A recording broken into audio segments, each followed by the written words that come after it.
Hola, hola, bienvenidos. Julio Frías es mi nombre y estoy presentando en esta oportunidad, en estas charlas desde el Provincial, desde acá, desde el Teatro Juan Carlos Saravia y desde su escenario, este ciclo de entrevistas que hemos preparado especialmente para todos ustedes. En esta oportunidad la charla es con Ernesto Biseglia. Él es profesor de historia, historiador y periodista.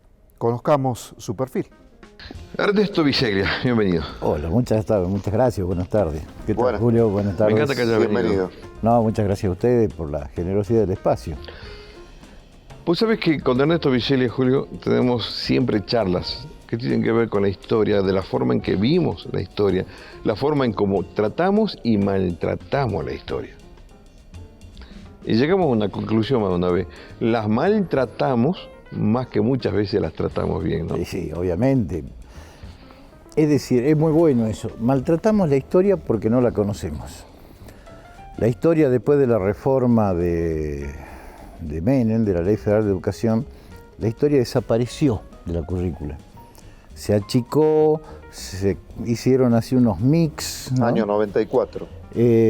Claro, sí, Sí. Después la ley federal, es decir, la ley, la 1420, que duró 100 años y formó un país, llega, Menem es el gran traidor, ¿no? El gran traidor al peronismo, el gran traidor a la patria, a todo. Destruyó todo lo que pudo destruir, el ejército, la educación, la salud. ¿Por qué? Porque Menem toma el manual del Banco Mundial como libro de cabecera. Ese es su justificativo que hace el peronismo. El peronismo destruyó este país de hace 70 años. Yo estoy hablando de la de educación, todo de ahí. Después podemos hablar, es más, yo creo que el desguace Hasta la universidad en la época de Perón la destrozó. Desde el 18 en adelante la universidad es gratuita en la República Argentina. Sí. La educación era absolutamente laica y eso lo sabíamos. La educación era absolutamente estructurada para todo y cada punto de la región, tenía una razón de ser. De ahí que vos cuando vos eras chico, no me mires así, en alguna vez fuiste chico. Sí.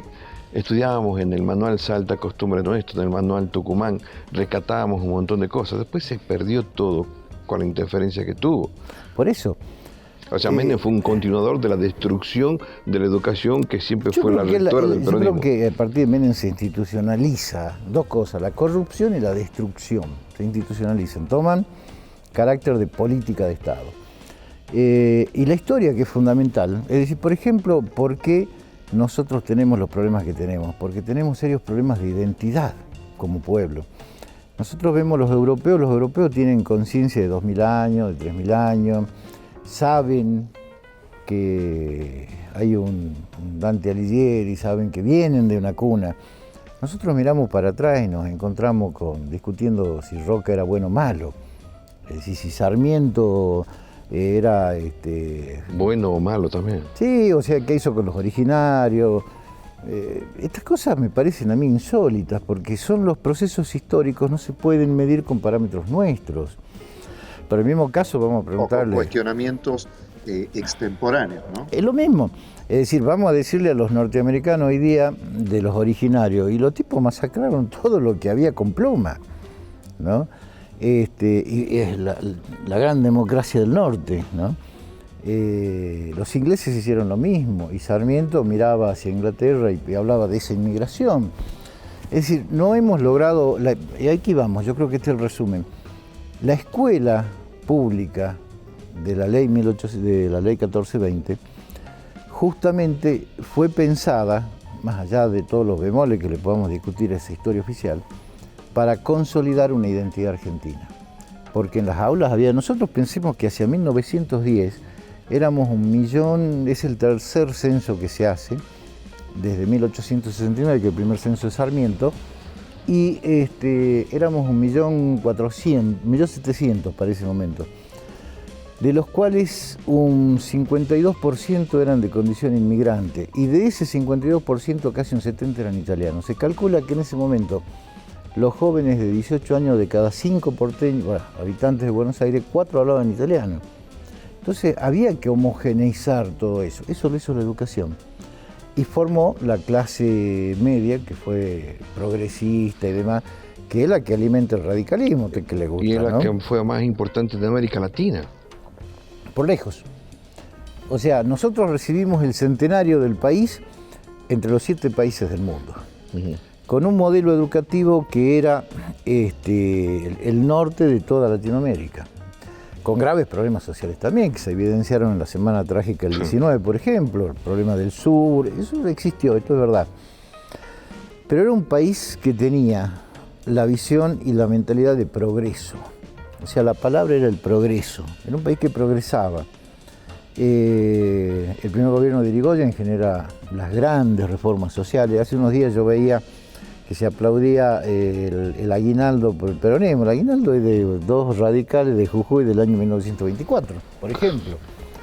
Las reformas sociales, o sea, los conceptos de inclusión, de equidad, etcétera. Después Perón hizo magnífico. La semana inglesa. Bueno, también claro, exacto. Es de Alvear, encima más conservador, creo que. Sí, y después, por ejemplo, el régimen de 8 horas. También de Alvear. Los primeros espacios para la mujer en el trabajo, ¿sí? Pues todo eso se hizo entre 1900, a partir de la ley Sáenz Peña, hasta 1930, que acá empieza el problema. Yo tengo esta idea, no sé si la compartirán.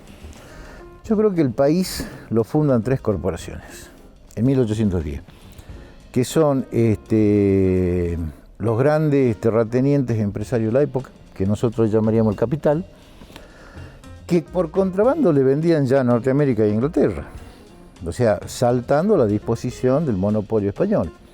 El segundo elemento es el ejército, porque hasta que Saavedra no puso los patricios en la calle, acá no hubo 25 de mayo, no hubo revolución, no hubo nada. Además que el 25 de mayo no es una revolución. Para nada.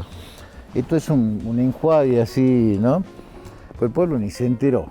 O sea, es lo mismo que se hace ahora. Félix Luna enseñaba y decía, aquella frase, el pueblo quiere saber de qué se trata, ha pasado los 2 siglos y sigue vigente. Y el tercer elemento fue la iglesia, el bajo clero, porque el alto clero estaba juramentado al rey, eso lo tenemos en el Cabildo Abierto, el tema del buey y todo lo demás. Pero la iglesia tiene una gran preponderancia. Son los 3 factores. De hecho, la iglesia es el gran folleto de la revolución, ¿no? Desde el púlpito. Estos 3 factores se conjugan en una realidad a partir de 1930. Yo siempre digo, examinemos la historia y tomemos el momento de cada golpe de Estado. El 30, el 43, en los 60, el de los 70. Analicemos el discurso de cada uno de los jefes golpistas. Es exactamente igual. Venimos a restaurar la patria, nuestro Señor Jesucristo, y al lado de los tipos... El cura. Un obispo, ¿sí? Un solideo ahí. ¿Quiénes son los ministros de Economía de esos golpes? Todos miembros de la oligarquía con referencia al capital internacional. Esto se nota especialmente después del golpe del 55, cuando aparece don Álvaro Alzogaray, que es el primero que componía parte de los directorios de los multinacionales. Después venía Krieger Bacena, Webb, que es un elenco estable, porque todos esos tipos aparecieron de bueno en el 70, ¿sí? Incluso la prueba más gráfica de esta es Martínez de Oz en el 76, nieto del fundador de la Sociedad Rural Argentina. Entonces la historia no tiene nada nuevo. El populismo es contradictorio en sí mismo, porque el populismo ¿qué hace? Baja, o sea, nivela para abajo, mientras hace que un pequeño grupo nivele para arriba. En lo económico. Y en todo, en lo educativo, en lo demás. Si este fuera un pueblo culto, primero no tendríamos los gobernantes que tenemos, y segundo, estaríamos discutiendo otras cosas.